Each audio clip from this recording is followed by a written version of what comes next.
Hey you guys, so this is my 10th video on YouTube. And so to almost celebrate my 10th video and the fact that I've actually started this YouTube channel, I thought I'd share with you 10 reasons why I almost didn't start a YouTube channel. The reason why I'm really sharing these 10 reasons is hopefully so that for the people who are watching this video, that I can really encourage you to think about the reasons why you're not doing something that you really want to do. And you can sit down and really think about whether those reasons are actually legitimate or not. I'm also going to explain to you exactly why each of those reasons was either invalid, illegitimate, or just really a product of a lot of overthinking. I also realized that these reasons were actually broad enough that I think they could be applied to many other things. I could see people thinking of these exact same reasons for why they don't want to do some other things in their lives. So there's a good chance that some of these reasons might actually really relate to you, and if they do, then hopefully my experience having kind of disproved those reasons as being real reasons will also help you and hopefully also allow you to disregard those reasons. Cool, so without delaying this any further, let's get started. Number one is, I was really afraid that people in my life, when they would see these videos, just wouldn't get it, think it was really weird, and then really judge me for it. Now, I know a lot of people who start YouTube channels who don't really tell the people in their lives about it, but I knew that I simply couldn't start a channel, put a lot of content out there, and just hope and pray that none of my friends or family would ever get to know. They would 100% get to know some way or the other. So I basically knew that hiding my channel was just not an option. What I did instead was I completely owned it. I decided, hey, I'm doing something, I really want to do this, and I'm just gonna announce it to the world that, hey, I am doing this. Say what you want, do what you want. Now, to my complete surprise, what I actually got instead of any kind of judgment or shame was a lot of support. So many of my friends and even family reached out to me, really motivating me and encouraging me and sharing a lot of positivity. They actually saw a lot of my videos, they critiqued it, gave me really strong recommendations and good recommendations on how I can improve even further, and even told me the specific points of my video or specific things I said that really resonated with them. I think what I learned from this is that if you really own whatever it is that you want to do and then you give it your best shot and kind of just keep going, there are going to be people in your life who will support you. When you're sitting down and just thinking about how people might judge you, that's all you focus on, and you kind of totally forget that, hey, you actually might have people in your life who, instead of judging you, would actually be supporting you and helping you along the way through motivation, through encouragement, through those kinds of things. Just really positive energy. Number two, and maybe this is more internet specific, but I was really scared of getting hated on by random trolls on the internet. I mean, YouTube channels and YouTube users are infamous for being some of the worst critics and just really terrible people sometimes. And when you're putting yourself up on the internet with your face, with your content, with your voice, there's so many things, personal things, that people can attack you on. And I just wasn't sure if I was ready to handle that kind of hate.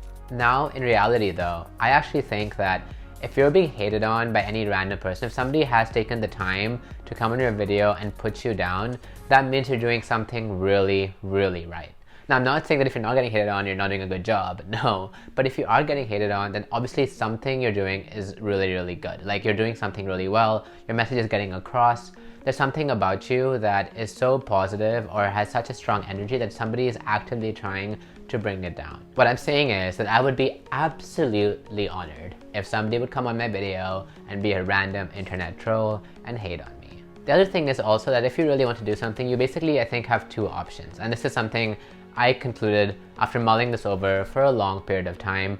Trust me. One is you can decide not to do something because you're worried of a potential situation, a potential hate comment or something that might come up in the future. Or you can decide to just go ahead and do it anyway, and if you do get some hate or something at some point, you can cross that bridge when it comes. I think that second option is really what prioritizes your own self-growth and self-improvement, and the first option just kind of protects you but in a very restricting kind of way. So I definitely advocate going for the second option whenever you have such a decision to make. Number three is that content-wise, I was really unsure if anything I would be doing would be so completely original, and therefore, if it wasn't super original, I was really questioning whether anything that I would be doing would be valuable. Then I actually started looking at other people I watch, other movies I watch, other books I read, articles I read, and I realized that nothing really is that original anymore. Everything kind of is derivative of something else. Sometimes it's an outright copy of something else. Everything has kind of already been seen before, and then somebody comes in and adds their own flavor, their own touch to it, and that kind of makes it a little bit original. Many times when you think something is original, it's simply because you don't know where it's come from. And oftentimes, when there are people who have some more experience consuming content, more experience kind of in culture, in literature, in all those kinds of things, they can very quickly tell you, hey, this actually looks like a copy or seems to be very heavily inspired by this other thing. Now, what that allowed me to conclude was that even though what I'm doing, what I'm saying might not be the most original thing in the world, the fact that I am doing it with my voice, with my experiences, as a collection of the things that I've read, that I've experienced, that I've seen, that's what makes it original. That's what makes it mine.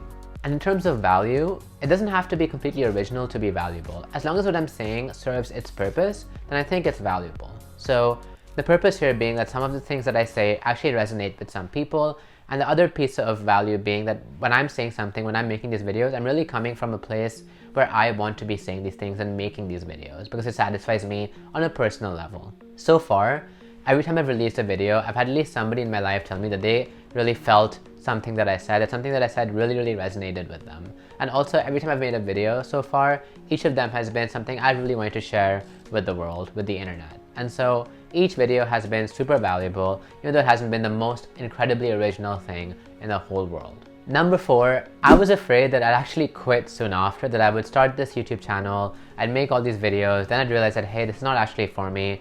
Then I'd quit and I'd feel super embarrassed because I'd become a quitter in the public eye.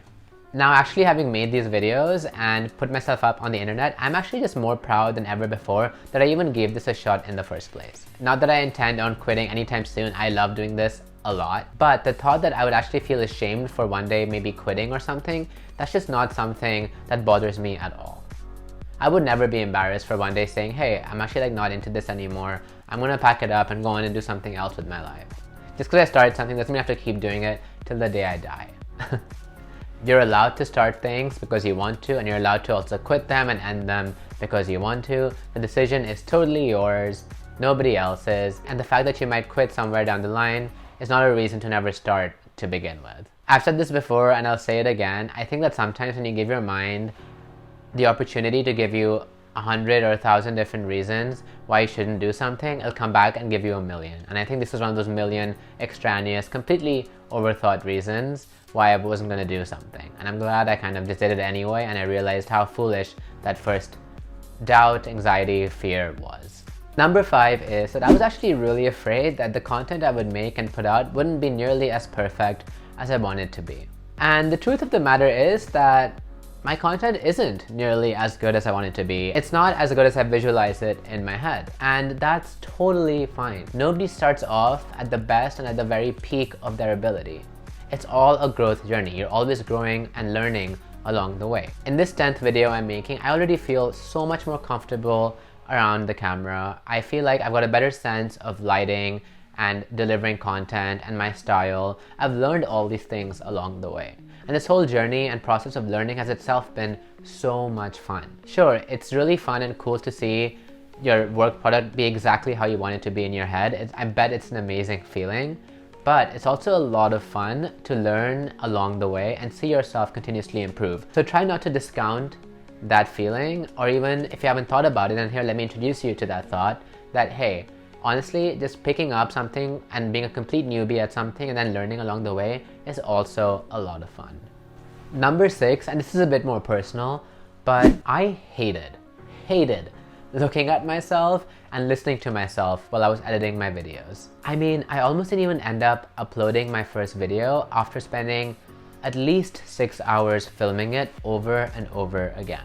I sent the video to 2 of my friends after I was done editing it, and I even emailed a random YouTuber and I asked them, how are you able to look at yourself while you're editing your video and not just hate every single thing about yourself and just really get super tired of your own voice? My friends were actually super encouraging, and that YouTuber actually responded to me a week later and said, you know what, you just have to keep going. You have to make the video, you have to do it, and it gets better over time.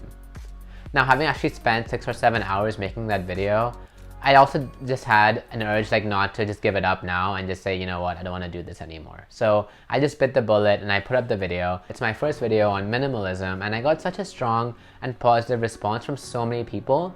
It was amazing. It gave me the encouragement I needed to keep making videos after that. And honestly, like that YouTuber had told me, after every video I made, I got more and more comfortable with myself.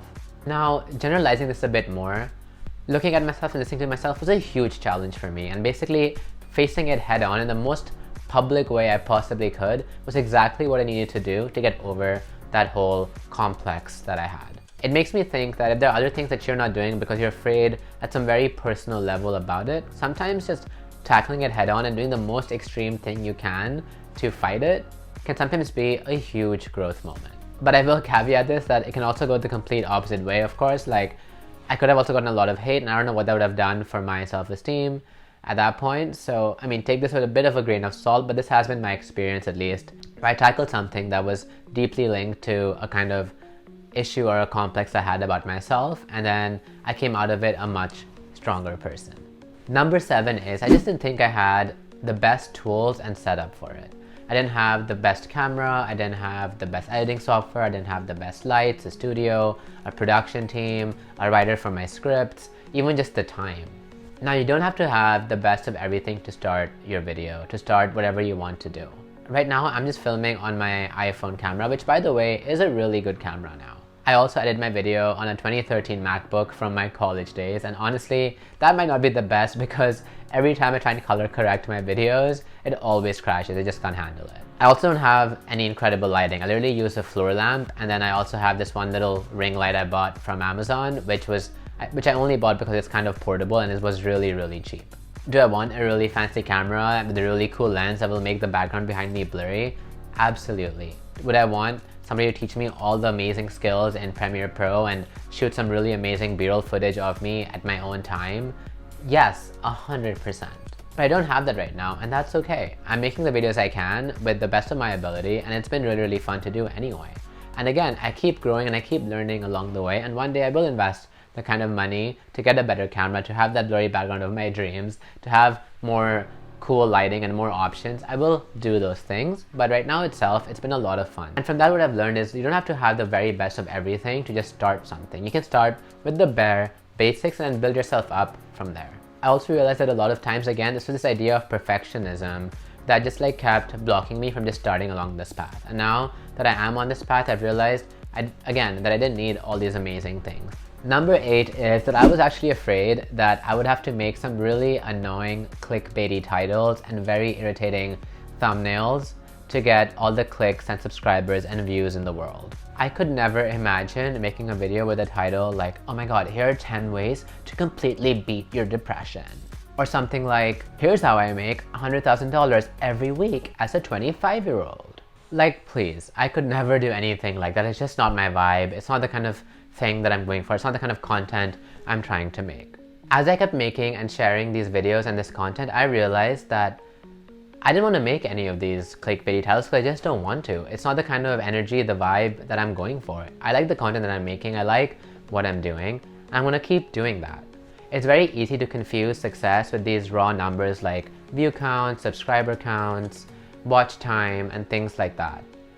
I really think that if I keep making content that's true to myself, then with time, I will get the kind of viewership and the kind of community that I want to have who will engage actively with my content. I don't have to make these super crazy clickbaity title videos just to get those views. I mean, that kind of an audience also just doesn't align with the kind of audience that I would want for my content in the first place. So I just learned then to be patient with my growth as it happens, and I know that there are people who would want to discuss and talk about these things because I've met those people in my life in person in different cities that I've lived in, and I'm sure those people also exist on the internet. And the last thing I would really do is kind of sell my soul to those kinds of really clickbaity titles and things to get people who wouldn't be interested in my content in the first place. Sometimes you can just do things for the sake of it, just for the fun of it, because you really enjoy doing it.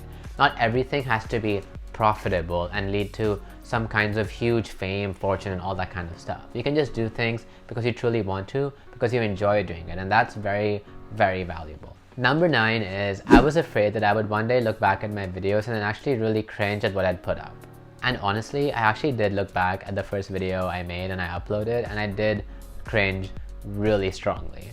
But very quickly after I cringed, I actually questioned, why am I doing this? Why am I cringing? And the answer was actually pretty positive and empowering.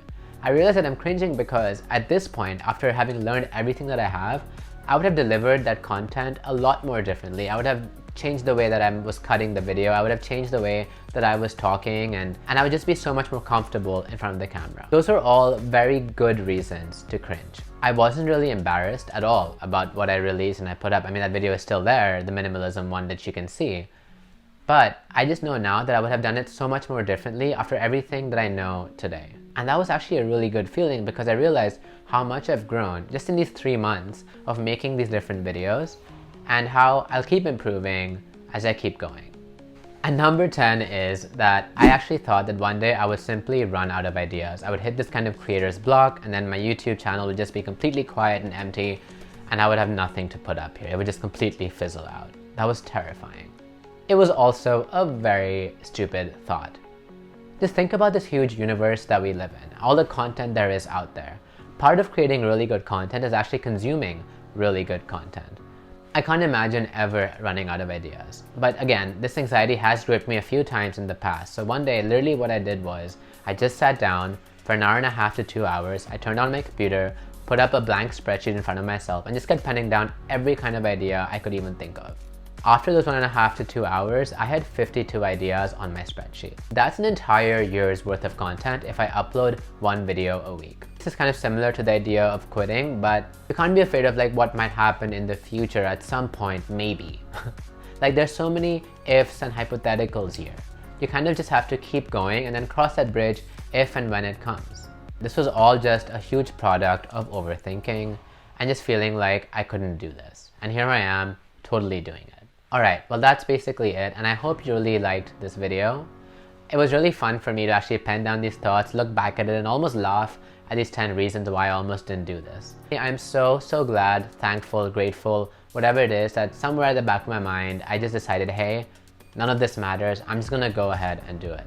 I really hope that if there's something that you really want to do, that you're gonna go ahead and do it too. Especially if it's not hurting anybody, harming anyone, and still keeps you in a good light, in good faith. Cool, so if you like this video, then give this a thumbs up, hit that subscribe button if you like this content, you want to see more of it. You'll know exactly when I upload a new video. I try and upload every Sunday, but sometimes it ends up coming out on a Monday or a Tuesday.